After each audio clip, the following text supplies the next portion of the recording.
기도의 은혜와 복을 누리는 이 하루 되기를 주님의 이름으로 축복합니다.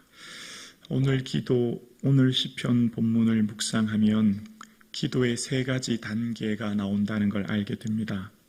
하나님 앞에 나오는 사람의 그 특징은 모두가 다 그 동기가 환난이라고 하는 어려움으로부터 주 앞에 나온다는 걸 알게 되지요. 그 환난이라고 하는 어려움으로부터 주께 나오는 사람의 세 가지 특징은, 첫 번째는 하나님 앞에 부르짖게 된다는 겁니다. 그리고 두 번째는 침묵하여 마음으로 기도한다는 것이고요. 세 번째는 주께서 베푸신 그 길을 보게 하신다라고 하는 것이 오늘 시편 77편에 나와 있는 내용입니다. 여러분, 우리의 기도는 성숙한 기도, 미숙한 기도가 없어요. 이해가 되시나요? 기도는 다 동일해요. 품이 있는 기도, 경박한 기도 이런 건 없습니다. 기도는 다 하나님 받으시는 하나님 은혜의 시간이죠. 하나님과 나와의 관계가 기도 아니겠습니까? 그 흔히 무슨 침묵기도, 관상기도, 향심기도 이런 기도를 하면 좀 품이 있고 성숙한 기도이고 믿음이 좀 좋은 사람이고 통성으로 기도하고 소리 높여 기도하고 방언으로 기도하면 좀 경박해 보이고 그렇습니까? 그렇지 않습니다. 기도는 다 하나님 받으시는 것이기에 성숙과 미숙, 품위와 그렇지 않음으로 나눠지지 않는 것이죠. 그것을 어떻게 알죠? 시편에 그렇게 나와 있기 때문이에요. 시편에 믿음의 선배들이 그렇게 기도했고 살았기 때문입니다. 반대로 저는 오히려 그렇게 생각합니다. 관상 기도하는 분들은 오히려 통성으로 기도를 잘 하기를 어려워하실걸요. 그럼 그분들 나름대로 또 이론을 얘기할 테지만, 기도는 하나님 앞에 나와서 하는 하나님과 나와의 관계로 비롯된 것이기에 그 기도는 좋고 나쁨이 없는 것이죠. 기도를 잘하고 못하고도 없는 겁니다. 아멘이 되십니까? 하나님 앞에 나온 자녀들이 이제 막 말을 한 젖먹이 아이가 있고 또 성숙한 사람이 있듯이 그 사람 맞게 말을 하는 거지 않습니까? 젖먹이 아이는 그냥 울기만 해도 엄마는 그 피로를 채워주는 거예요. 성숙하면 대화가 시작되듯이 그 믿음의 각각의 단계로부터 주어지는 거기 때문에 그 하나님은 그 모든 사람들을 사랑하시고 그 기도를 들으십니다. 오늘 본문에 보면 이 환난이란 주제 때문에 부르짖어 기도합니다. 1절에 이렇게 시작하죠.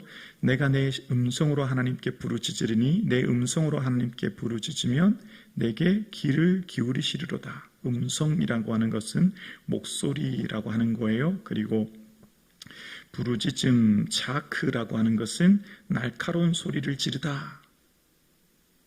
이런 의미가 있습니다. 크게 소리 지른다는 것을 의미하고 있어요. 여러분, 지금 하나님 앞에 소리 지를 수밖에 없는 이유가 뭘까요? 내 목소리로 하나님, 정말 하나님 은혜를 구합니다라고 고백하여 하나님께 막 절규할 수밖에 없는 이유가 뭘까요? 여러분, 그 이유가 2절에 나와요. 2절에 나의 환난 날에 내가 주를 찾았으며 밤에 내 손을 들고 거두지 아니하나니 내 영혼이 위로받기를 거절하도다. 내가 무릎 꿇고 손 들고 밤에도 자지 못하고 부르짖는 이유가 뭐죠? 환난이 닥쳤기 때문이에요. 그 환난 때문에 사람들의 위로가 되지 않습니다. 사람들의 어떤 것도 위로가 되지 않아요. 지금 이 환난이 너무 극심하기 때문에 어떻게 해요? 밤에도 눈을 붙일 수 없어요. 4절에 나오죠. 밤에 그냥 누워서 더 이상 잠을 잘 수가 없어요. 환난이 극심하면 잠이 안 올 뿐만 아니라 고통스러워서 그 긴 밤이 그냥 흘러가지도 않아요. 그래서 하나님 앞에 나올 수밖에 없었고 그 기도가 얼마나 간절하면 부르짖어 목소리 높여 절규할 수밖에 없었고 그 기도가 얼마나 간절하면 손을 내리지 못하는 기도가 되는 것입니다. 너무나 절박하기 때문에. 절박함의 고통을 당해보지 않으면, 그 기도를 해보지 않으면 함부로 그런 사람을 얘기하면 안 돼요. 그래서 주님 앞에 그렇게 절박하게 하나님 앞에 부르짖어 기도하게 되었다라고 이야기합니다. 자, 그러면서 조금 또 이해하기 어려운 구절이 나오는데 그게 3절이에요. 3절에 보면 내가 하나님을 기억하고 불안하여 근심하니 내 심령이 상하도다 라고 이야기합니다. 여러분, 하나님을 바라보고 기도하면 기쁨과 감사와 소망과 위로를 누려야 되지 않습니까? 하나님을 바라보고 기도하면 그 하나님으로부터 주시는 평강과 은혜가 넘쳐야 되지 않습니까? 근데 오늘 본문의 시편의 아삽은 뭐라고 하죠? 하나님을 기억하고 불안했다는 겁니다. 마음이 상했다는 겁니다. 불안과 근심, 상황이 등장했다는 거예요. 이게 좀 이해하기 어려운 구절입니다. 이게 왜 이런 기도를 하고 있을까라는 거예요. 부르짖으면서 그 다음에 마음이 근심되고 상했다는 거예요. 하나님 바라보면서. 우리의 고난의 환난은 두 가지가 있다고 생각합니다. 환난은 외부적 환난이 있어요. 이 외부적 환난은 질병, 사고, 경제적 어려움, 관계 단절 같은 환난입니다. 외부로부터 닥치는 환난, 나의 의도와 상관없이 닥치는 환난이에요. 두 번째 환난은 내부로부터 생기는 환난입니다. 내부로부터 생기는 환난은 뭐죠? 그것은 하나님 앞에 되는 범죄함, 실수, 죄악으로부터 오는 영적 침체. 그래서 내 자신이 하나님 앞에 너무나 송구스럽고 고통스러운 시간을 맞이하는 것. 그러니까 아마 오늘 시편의 기자는 이 내부적 환난의 어려움을 당했던 것 같아요. 내 실수와 잘못으로 인하여 닥치는 이 환난. 그래서 어떻게 될까요? 그런 어려움을 겪으면 하나님의 은혜가 경험되지 않지요. 하나님과 단절된 것 같고 하나님 앞에 기도하고 은혜를 간구하지만 은혜가 사라진 이 영적인 피폐함을 경험하지 않습니까? 아마 오늘 시편의 기자는 그런 어려움 가운데 있었던 것 같아요. 그러면서 5절에 보면 내가 옛날을 곧 지나간 세월을 생각하여 싸우며 그 다음에 6절에 밤에 부른 노래를 내가 기억하며 내 심령으로 내 마음으로 간구하기를. 자, 두 번째 기도는 무슨 기도라고요? 마음으로 기도하게 됩니다. 여러분 기도를 해보십시오. 너무 절박하고 너무나 급박하고 너무나 마음이 고통스러울 때는요, 묵상으로 관상으로 기도하는 것이 아니라 하나님 도와주세요, 절규할 수밖에 없어요. 소리칠 수 없어요. 물에 빠졌는데 살려주세요라고 하지, 물에 빠졌는데 조용히 침묵으로 얘기한 사람 누가 있겠습니까? 절박하기 때문이거든요. 그런데 반드시 하나님 앞에 그 절규하고 절박함으로 부르짖는 자들은 하나님 그 다음 단계로 인도하는 게 있어요. 바로 침묵하게 하시는 거예요. 마음으로 기도하게 하시는 거예요. 그 다음 단계로 이끄십니다. 그렇게 그냥 내 마음의 소원만을 아뢰고 내 것을 쏟아내놓게 하시는 하나님은 그 다음 단계로 반드시 마음으로, 심령으로 침묵하여 하나님 앞에 머물게 해요.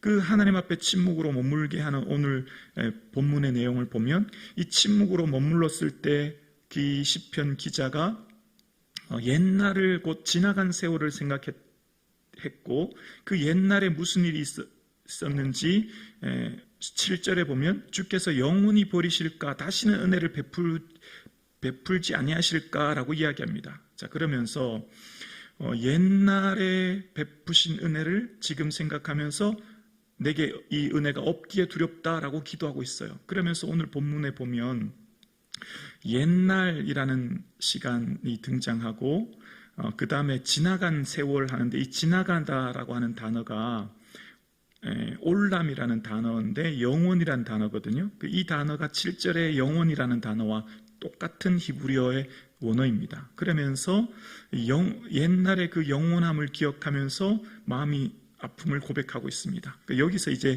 히브리인들의 시간의 개념을 생각하면 이제 본문을 조금 더 쉽게 이해하게 되는데요.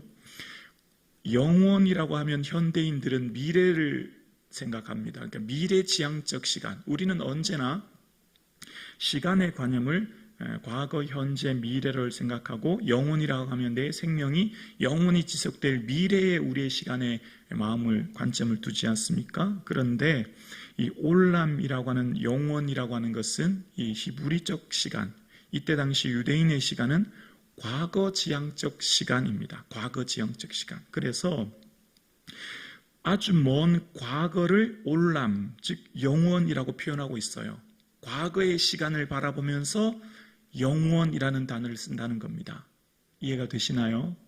여기서 우리가 조금 잘 쉽게 이해가 안 되죠. 우리는 언제나 미래를 내일로 바라보는 관점인데 미래의 영혼을 두는데 히브리인들의 영혼은 과거로 둔다는 겁니다. 그래서 옛날이라고 하는 이 의미, 깨뎀이라고 하는 옛날은 그 옛날을 앞이라고 생각해요. 우리의 앞은 어디예요? 우리 앞은 미래가 우리 앞이죠. 그래서 젊은 사람들, 청년들을 앞으로의 장창한 미래, 이 청년들을 현존하는 미래로 바라보지만 히브리인들의 앞은 어디냐면 과거가 앞이에요. 히브리인들의 앞은 과거가 그들의 앞이기 때문에 이 깨뎀이라고 하는 말은 앞이라는 의미가 있어요. 앞, 동쪽이라는 의미가 있거든요. 그래서 너희가 그것을 크게 불 때 동쪽 진영들이 행진할 것이며 라고 민수기 10장에 나오는데 은나팔을 크게 불면 동쪽이 진행하라라고 하는 말은 곧 앞쪽으로 진행하라라는 말과 같은 의미거든요. 그래서 히브리인들의 옛날은 곧 과거가 앞이고 과거를 바라보며 서 있는 게 히브리인의 시간입니다. 그래서 자, 오늘 시편을 다시 보면 내가 지금 시편 기자가 과거를 향해 서 있는데 그 과거에 받았던 풍성한 하나님의 은혜가 현재 지금 없는 거예요. 그래서 그 환란이 영적 침체로 인한 환란이 닥쳤고 밤에도 손을 거두지 못하고 밤에도 편안히 잠을 자지 못하는 그 영적 침체함 가운데 하나님 앞에 탄식하고 있는 겁니다. 그래서 어떻게 했다고요? 부르짖었다는 겁니다. 그래서 부르짖어 간구했고 그 간구함으로 하나님께서 어떻게 하셨다고요? 마음으로 심령으로 간구하게 하셨다는 거예요. 묵상함으로 잠잠히 고요하게 하나님 기도하게 하셨다는 거예요. 자, 결론부터 보면 19절에 볼까요? 19절에 보면 주의 길이 바다에 있었고 주의 곧은 길이 큰 물에 있었으나 주의 발자취를 알 수 없나이다. 20절 주의 백성을 양떼같이 모세와 아론의 손으로 인도하셨나이다. 고요하고 묵상하고 하나님 앞에 있었을 때 이 시편 기자 아삽에게 한 가지 눈을 열어주셨어요. 뭐죠? 바다의 길을 여신 하나님, 한결같이 지키시는 하나님, 오늘 나를 여기 있게 하신 하나님, 하나님의 은혜를 바라보게 하셨어요. 그 하나님 어떤 하나님? 불가능을 가능케 하신 하나님, 광야의 길을, 바다의 길을, 광야의 냇물을 내시고 바다의 길을 내신 하나님, 그 하나님을 경험하며 바라보게 하셨고 그래서 그 환난, 그 두려움, 영적 침체 가운데 고요하고 평안하여 하나님의 은혜를 바라보며 누리게 했다는 겁니다. 이게 믿음의 선배들의 고백이요, 그 하나님이 오늘 우리의 하나님이에요. 오늘 여러분 환난이 닥쳤나요? 부르짖으십시오. 하나님 앞에 아뢰십시오. 하나님의 큰 목소리로 고백하십시오. 그러면 하나님은 그 다음 우리의 마음을 잠잠하게 하실 것입니다. 그리고 그 하나님께서는 하나님이 베푸신 은혜가 얼마나 큰지를 보게 하시고 그 은혜로 인하여 우리의 마음에 평강의 은혜를 주실 줄로 우리는 믿습니다. 그 하나님을 바라보고 소망하는 이 아침 되기를 주님의 이름으로 축원합니다.